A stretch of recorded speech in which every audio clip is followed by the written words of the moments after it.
In the 1950s, the U.S. government was denying the existence of UFOs.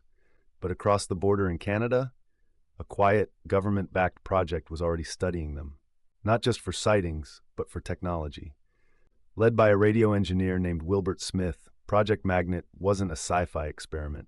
It was real, classified, and deeply tied to Cold War secrecy.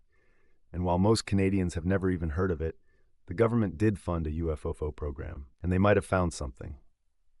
Long before Roswell became a pop culture reference, and before Area 51 became a meme, one of the most serious government-backed UFO investigations wasn't in the U.S. It was in Canada. In 1950, a senior radio engineer named Wilbert Smith, working for Canada's Department of Transport, became deeply intrigued by reports of flying saucers. But Smith wasn't your average enthusiast. He was a scientist, and his curiosity led to Project Magnet, a government-approved operation designed to investigate UFOs, not just as a curiosity, but as a potential technological breakthrough. Who was Wilbert Smith? Wilbert Smith wasn't fringe. He was a respected electrical engineer who had helped Canada develop advanced radio communications. But in 1950, something changed.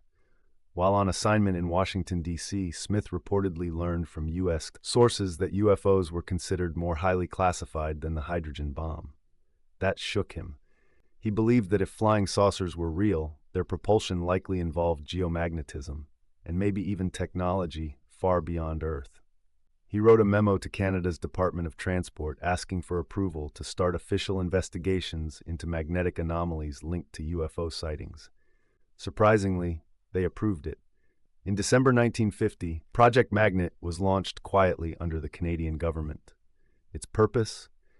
To investigate flying saucers, study their possible magnetic propulsion systems, and determine whether such technology could be replicated on Earth. Smith wasn't just theorizing, he was setting up an observatory. In 1952, a monitoring station was built at Shirley's Bay, just outside Ottawa.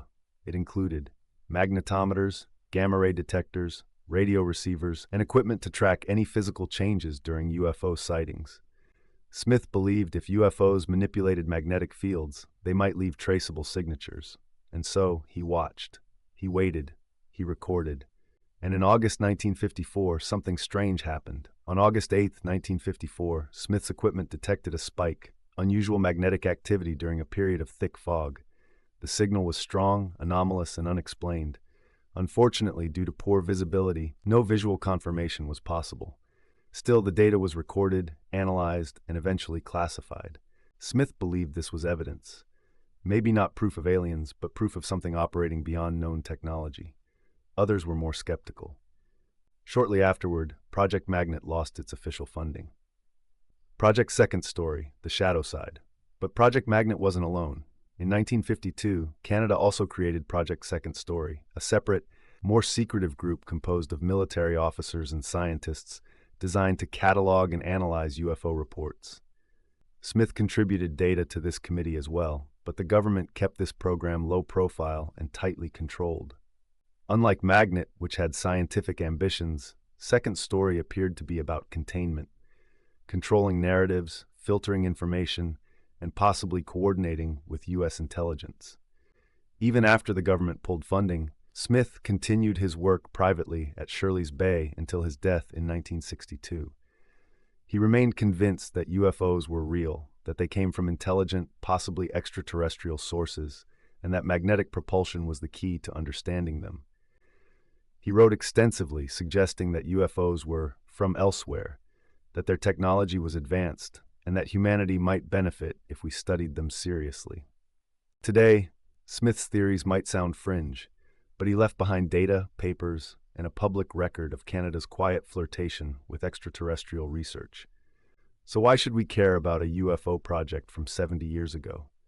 Because Project Magnet shows us that governments have taken UFOs seriously, long before they admitted it. Science and secrecy often go hand in hand. And Canada played a role in early UFO research that most people have never heard about. In the era of modern UFO hearings, Pentagon leaks, and mysterious aerial phenomena, Wilbert Smith's work feels strangely ahead of its time. He didn't look to the stars with fear, he looked with curiosity. Project Magnet may be forgotten in textbooks, but it's a reminder that even in polite, pragmatic Canada, the mystery of the skies was too big to ignore. It wasn't science fiction. It was government-funded, data-driven, and very, very real. If this story surprised you, there's more where that came from. Like, share, and subscribe to History and Beyond for more forgotten chapters of Cold War secrets, hidden programs, and the strange truth behind the headlines.